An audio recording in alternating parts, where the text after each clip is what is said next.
Un tutoriel pour apprendre à utiliser tous les outils de GeoGebra qui permettent de créer des points, c'est ce que nous allons voir dans ce tutoriel que vous retrouverez sur monclasseurdemaths.fr. Nous voici dans GeoGebra, je travaille avec la version 5, la version bureau, mais tous les outils que nous allons voir existent aussi dans la version en ligne. Alors les outils points sont dans la barre d'outils sous le deuxième icône, l'icône où on a un point A avec un point représenté à côté. Si on clique sur la petite flèche rouge ici, on va avoir tous les outils qui permettent de créer des points. Alors on va les regarder un par un et puis on va voir un petit peu des détails. Et on va commencer par le plus simple, donc l'outil point qui permet de placer des points. Alors par défaut, les points se mettent dans l'ordre alphabétique, mais si je veux renommer un point, il suffit de lui donner son nouveau nom tout de suite quand je viens de le placer. Là, je viens de placer le point E. Si je veux que ça soit le point H, par exemple, je tape H au clavier et on me demande tout de suite de renommer le point sans que j'ai besoin d'aller dans les menus ou de cliquer droit sur le point. Alors, des petites choses par rapport à ça. Ça, c'est très simple.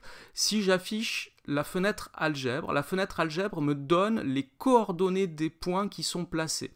Alors ici, vous remarquez que c'est que des coordonnées entières. Si je déplace les points, ici, je peux les déplacer sur des coordonnées entières parce que j'ai fait en sorte que les points soient attachés à la grille. Alors là, j'ai caché la grille, mais si je montre ma grille, ici, je peux montrer les axes aussi, j'en ai pas vraiment besoin. Mais si j'ai une grille unité, le quadrillage correspond à unité, et les points se déplacent sur la grille. Alors ça peut être intéressant quand on fait travailler les élèves, si on veut travailler sur les coordonnées avec des coordonnées entières, mais on n'est pas obligé, on peut très bien faire en sorte que les points ne soient pas attachés sur la grille, il suffit de désactiver ceci. Ensuite, concernant l'étiquette, c'est ce qui est écrit à côté du point. Alors déjà, on n'est pas obligé de l'afficher, moi ici, elle se met automatiquement, si je crée un point, son étiquette est automatiquement à côté, ici le point E. On peut aller dans les options, étiquetage, et on peut ne pas étiqueter les nouveaux objets. Ici, si je crée un nouveau point, je ne vais pas avoir leur nom dessus. Je vais maintenant cliquer droit sur le point. Donc ici aussi, on peut afficher ou pas l'étiquette d'un point individuellement.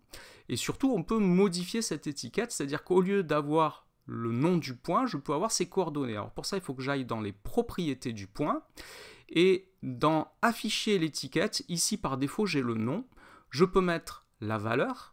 Et ici, je peux voir qu'il m'a mis les coordonnées du point D ici. Ou alors, je peux mettre nom et valeur, comme ceci. Alors, on n'aime pas trop cette façon de noter de GeoGebra. Le point D est égal à ses coordonnées. Ça ne nous convient pas trop. Donc, on peut modifier ça et on peut utiliser une légende. C'est-à-dire qu'au lieu d'afficher le nom ou la valeur, je vais afficher une légende. Et la légende, c'est moi qui vais décider ce que je vais mettre ici. Alors, je pourrais mettre les coordonnées. Je pourrais taper D et ses coordonnées. Mais en fait, je vais faire autrement. Je vais taper %n. %n, ça veut dire affiche le nom du point, quel que soit le nom du point. Si après je renomme ce point, ça va changer ce qui est écrit.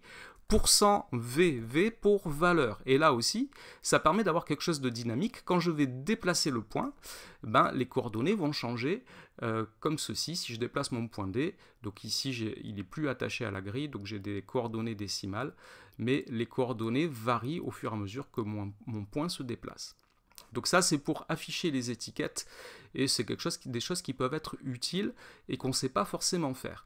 Alors vous pouvez remarquer aussi que mon point A et le point B que j'avais déjà placé avant de commencer le tutoriel, l'écriture est un petit peu différente.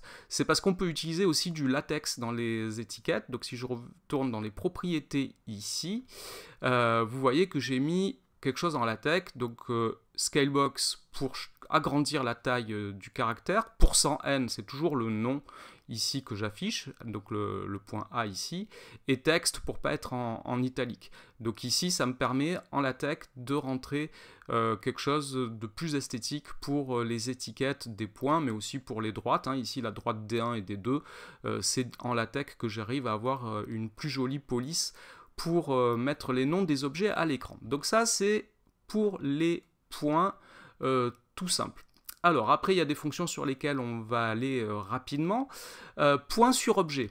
Alors point sur objet, si je fais cet outil, si j'utilise cet outil, je place un point par exemple sur le segment AB, je vais pouvoir le déplacer sur le segment AB. C'est un point qui est libre de se déplacer, mais uniquement sur le segment AB. Je ne peux pas le faire sortir du segment AB. Je peux le mettre sur un cercle, donc je vais reprendre l'outil, je clique sur le cercle, et là j'ai un point sur le cercle C. Pareil, il reste sur le cercle. Je peux le mettre sur le disque, donc là il est uniquement sur le disque, je ne peux pas le faire sortir du disque, et on peut faire pareil sur les droites. Par exemple ici sur la droite D2, j'ai mis un point et il se déplace sur la droite D2. Alors avant de continuer, il y a peut-être quelque chose que j'ai pas dit. Mes points ici, ils ne ressemblent pas aux points par défaut de GeoGebra. Par défaut, les points sur GeoGebra, c'est un petit disque. Alors dans le cours de mathématiques, moi je préfère éviter d'utiliser le petit disque.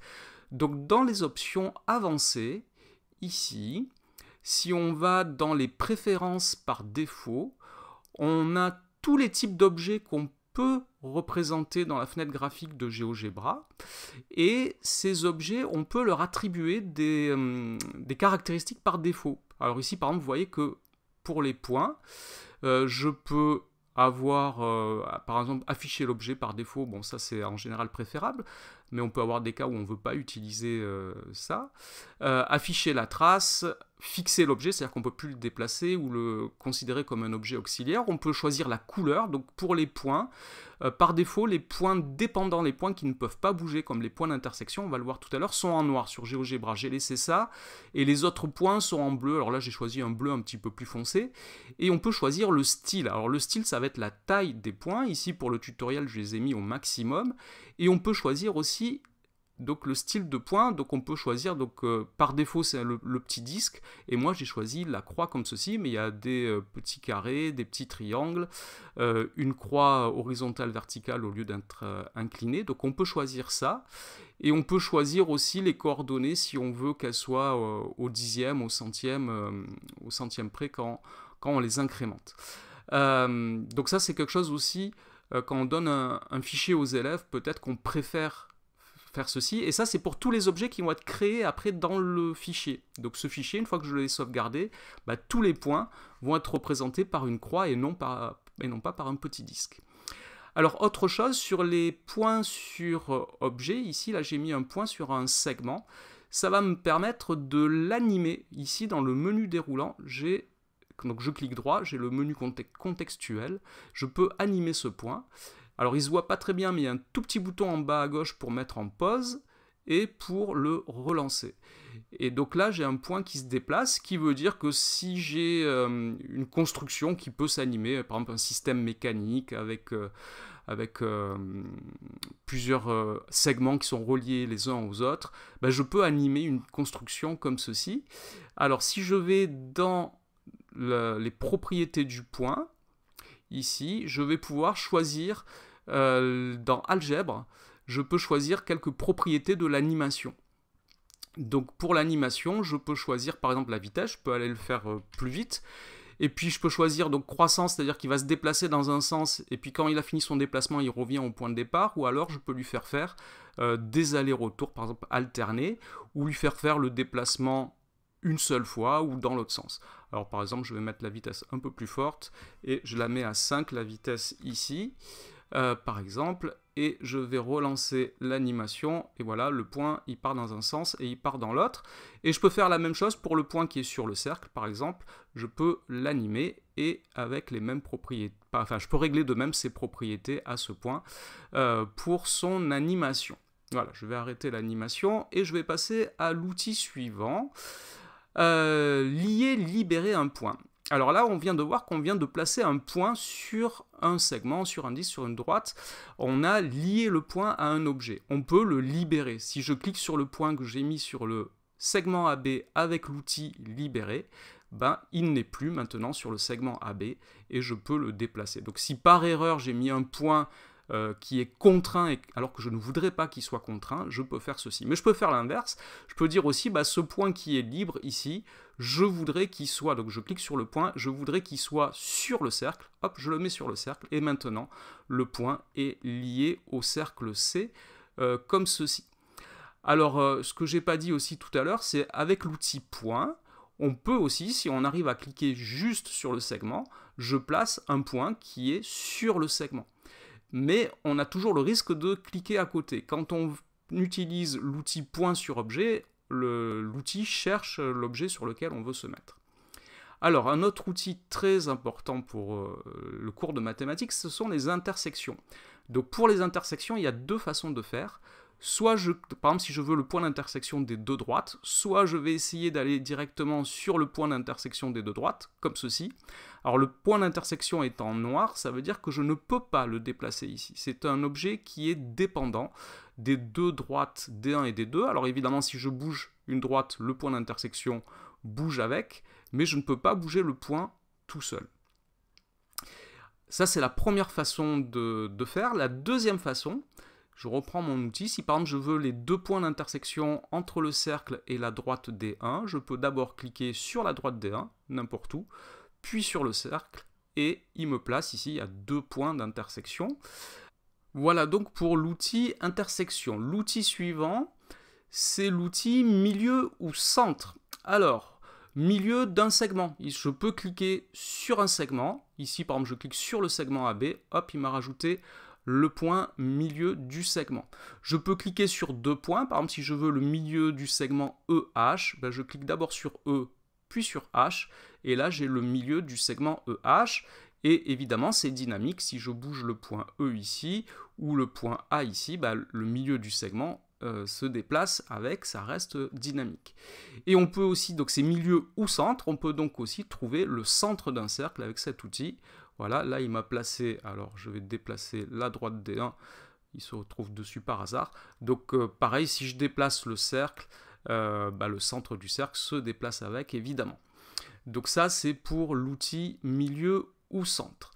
Pour les autres outils, je vais changer d'écran. Voici, et l'outil suivant que nous allons voir, c'est l'outil nombre complexe. Alors, quand je place un point avec cet outil, par exemple, je vais placer ici un point, automatiquement est créé un nombre complexe qui est égal à l'affixe du point que j'ai placé, et si je déplace le point, sans surprise, l'affixe du nombre complexe est mis à jour automatiquement. À noter que inversement, si je crée un nombre complexe, par exemple dans la barre de saisie, je tape 1 plus i, je valide, et ça m'a placé un point d'affixe 1 plus i, et le nombre complexe a été créé également. Alors je vais cacher ici ces deux nombres complexes et je vais afficher la courbe représentative de la fonction qui, à tout x, associe 1/5 de x au cube moins x au carré plus 1, et je vais l'utiliser pour les deux outils suivants. L'outil extrémum, il me suffit de cliquer sur la courbe et j'ai les minimums et maximums locaux. Ici j'ai le point A de coordonnées 0, 1 et ici le point B de coordonnées décimales. Et évidemment, là encore, si je modifie la courbe avec des paramètres, eh bien, les extrémums sont dynamiques. Et les racines, pareil, sur le même fonctionnement, si je clique sur la courbe comme ceci, j'ai les trois racines qui ont été placées et je peux récupérer leurs coordonnées. Et là encore, si avec des paramètres je modifie la fonction, la courbe est modifiée également et les racines aussi. Donc voilà pour tous ces outils qui permettent de placer des points, donc des choses très différentes. Dans une autre vidéo, je montre les outils uniquement pour des élèves de collège, donc une version un petit peu simplifiée de cette vidéo pour montrer aux élèves de collège les outils dont ils peuvent avoir besoin. Ce tutoriel est terminé, n'oubliez pas de donner un j'aime à cette vidéo, de vous abonner à ma chaîne, vous retrouverez d'autres tutoriels et beaucoup d'autres vidéos sur le site monclasseurdemaths.fr. Au revoir.